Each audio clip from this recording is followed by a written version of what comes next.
Welcome to Closet Confessions. This week we are talking green and the possibilities of an abstract print top. I'm going to show you 8 different ways to wear this, and I think this kind of item, which I would never think is an essential in a wardrobe, can transform so many things. I have been wearing less print, but I would love to wear more. And when I put this on, I thought, you know what, I'm getting to like elements of green, and this top has the elements of green that don't wear me. They're not the really bright emerald greens, which I can't wear, and they're not the very dirty olives, which wash me out. So let's start playing. When I first saw this, I was inspired by 1970s tablecloths and that kind of print. But I also thought then of high-waisted jeans, bell bottoms, and a little bit of a tie at the waist. What I love about this top is that it has a little cut into the side, so you can have this play with it being longer into the small of your back on the back, and at the front, then you can do that little tie. A trick when you do a tie like this is to tie it and then take the buttonhole and the button from each side and do it up, because then it will never undo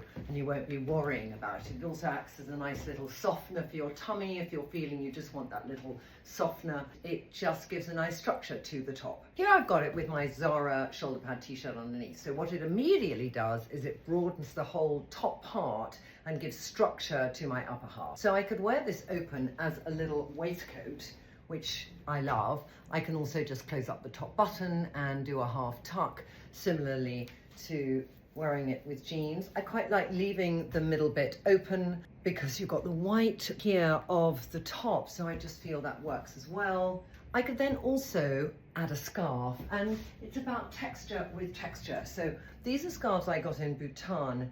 You know, they did all hand weaving and they were amazing watching them do it. Nice to get something that you've just seen being handmade. So I quite like the idea of making the scarf.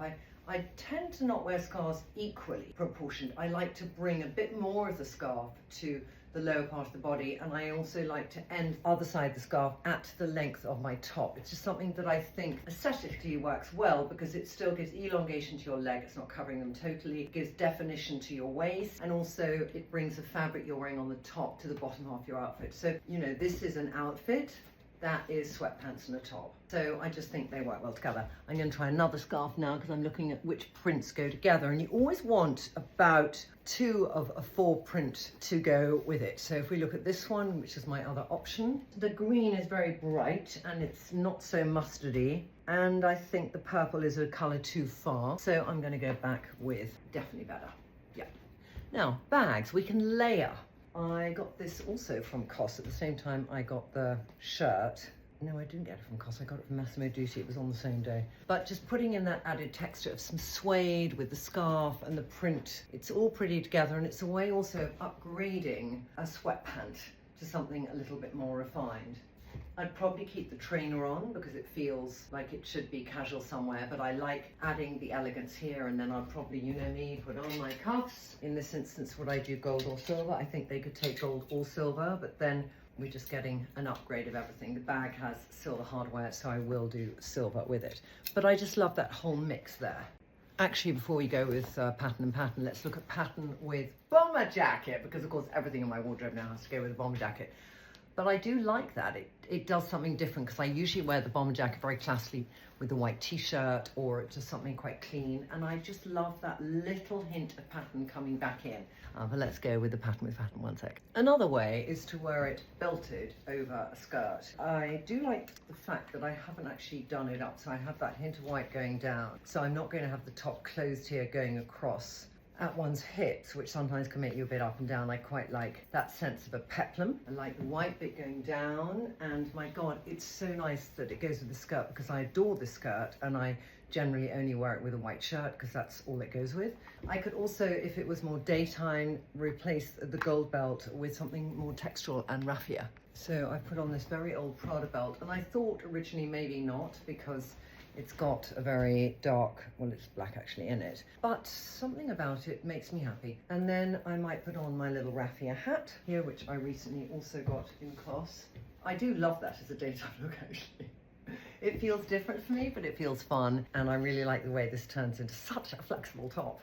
Whilst we're playing the hat game, you can bring belts to different angles depending on your body shape. So as I am long bodied, I can go also for a wider belt because there's a bigger distance between my boob and my waist. But if you're short bodied, go for a thinner belt because then you'll give breathing space between your boob and the top part of your waist. But one thing you can do is to pull things out more.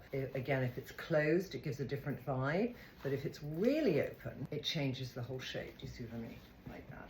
But I quite like that plain yellow. This is an old Essentiel Antwerp, and I think it goes with the yellow in it. And then if we're, you know, wanting to play the game of lots of things over lots of things, I could then bring one of my different Bhutanese scarves in, which lends itself more to the lime, and then the lime goes a bit better with the skirt. But print on print on print here, and it always, I feel, diffuses the print when you do print on print on print. You don't feel so aware of, my God, I'm wearing print. So we're now getting very sludgy green. I normally wear this with a white top underneath. That's the only way I've worn it since I got it. So it's interesting to see it with this pattern. It changes it up, definitely. It's whether I can wear it all. I've introduced a yellow ring to go with that sort of sludgy yellowness from Legge and Braine. And I'm thinking, would I introduce a belt as well? But I like the cleanness of it, actually. Just showing you with a more narrow jean. These are the ME+EM jeans from last year. Just tucking it in at the front and having it loose at the back. And then I could put on top a jacket. This is the ACNE jacket I got at Vista Village. And I'm taking the inside jean fabric and it's sort of replicated in a way. A bit matchy-matchy that, isn't it? With the turn up of the jean, but I don't mind it. And I quite like this with the print as opposed to how I'd normally wear it with a white t-shirt. I also always check, will a print like this go with silver or gold or both? If it goes with both, because I suit both, then it has even more room in my wardrobe. But if it more goes with gold and I usually wear silver, then you'd question, is it the right tones for me? It's a great way of checking if the print works. So this does work with the gold. It's a soft gold. I don't suit 24 karat gold. I suit more 12 karat gold. So it works with that. And here's with silver. And I think it works with that too. So I love the fact that it suits both metals. This is when it could become the savior of a dress I was about to get rid of, because it looks like I have been a fully sucked out, teated cow, this dress. And I've tried to do things with it, but there's just this kind of really bad situation here. And I realize that this little top is the color of this dress. So I'm thinking, I want to look what I do with the sleeve, but that actually changes everything, even to do it like that. You know, just making it a daytime chilled out outfit. God, yes! Thank you. And it becomes so wearable. Summer in London, just really great. Or I could tie it up at the front, but I do love that relaxedness actually about wearing something like that. I've learned that more from Rachel Solomon too, because she does a lot of relaxed shapes, and I'm sort of challenged to always feel I should have volume and no volume, etc., etc. All those rules I invent for myself. But anyway, I could do this as well. But I have transformed my dress that I was about to get rid of by buying the top. Anyway, such fun when you challenge yourself. And what I'm doing now when I'm shopping is I get something and this is the first thing I do with it before if I decide if I should keep it or not. So I bought this today and I thought, okay, there's got to be a ton of ways it can come into my wardrobe and add value to things I already have. This shirt has ticked that box. I've got to put these glasses back on, by the way. Maud Australia, but I mean, the funnest outfit. I'm so happy. I mean, I love it so much. I'm just wandering around the house now, just going, la la la la la. Yeah. Voila.